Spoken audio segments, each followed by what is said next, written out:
सरकारचा आणि पक्षाचा एक पॉझिटिव्ह नेरेटिव्ह तयार करणं गरजेचं असल्याचं भाजप प्रदेशाध्यक्ष रवींद्र चव्हाण यांनी म्हटलेलं आहे। भाजप प्रदेशाध्यक्ष रवींद्र चव्हाण यांची सविस्तर मुलाखत क्रॉसफायर मध्ये आपल्याला रात्री 7:56 लोकशाही मराठीवर पाहायला मिळणार आहे। त्यावेळी त्यांनी हे वक्तव्य केलंय।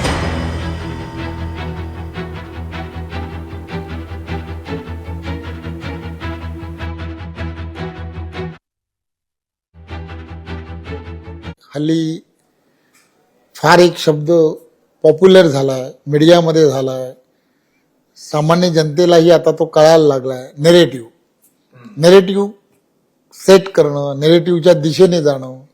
त्यामुळे या सगळ्यामध्ये एक पॉझिटिव्ह नेरेटिव्ह पार्टीचा त्याचबरोबर सरकारचा हा तयार करणं हे फार गरजेचं आहे।